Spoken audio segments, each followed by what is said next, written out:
Praise the Lord. Have a blessed டே.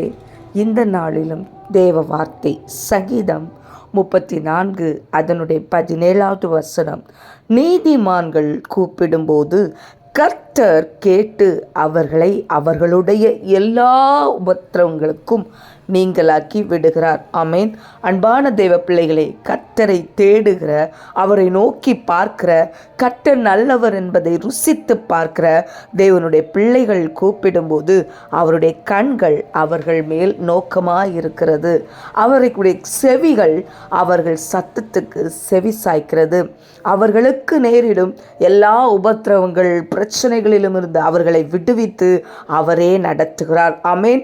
நீங்கள் நினைக்கலாம், நான் செபிக்கிறேன், பைபிள் வாசிக்கிறேன், சர்ச்சுக்கு வாரந்தோறும் தவறாமல் போகிறேன், யாருக்கிட்டையும் பிரச்சனை பண்ணுவதில்லை, யாருக்கும் தீமை செய்வதில்லை, பிறகு ஏன் ஆண்டவரே இந்த உபத்திரவம், ஏன் எனக்கு பிரச்சனைக்கு மேலே பிரச்சனை, ஏன் எனக்கு மாற்றம் இப்படி நடந்து கொண்டிருக்கிறது என்று.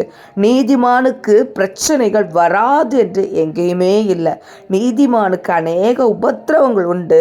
ஆனால் அதன் மத்தியில் நின்று உண்மையாய் நோக்கி பார்க்க ஒரு அடைக்கலமும் உண்டு. அவரை நோக்கி பார்க்கும்போது விடுவிக்கிறவர் அவர். அவர் நமக்காக இரக்கம் செய்கிறவர், அவர் செயல்படுகிறவர், உங்களுக்காக பரிந்து பேசுகிறவர் உங்களுக்கு உண்டு. ஹல்லேலூயா. நமக்கான பரிகாரி நமக்கு உண்டு. அன்பான தேவ பிள்ளைகளே, அவரை நோக்கி பாருங்க.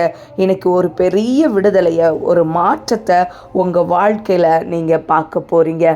உண்மையாய் நீதிமான் கூப்பிடும்போது அவர் மௌனமாய் இருக்கிறவர் அல்ல, வாய் திறக்காமலும் செயல்படாமலும் இருக்கிறவர் அல்ல. அவர் ஜீவனுள்ள தேவன், அவர் ஜீவாதிபதி. உங்கள் வாழ்க்கையில் இன்றைக்கு எல்லா உபத்திரவங்களிலிருந்து ஒரு மாற்றத்தை அவர் தரப்போகிறார். God bless you. Amen.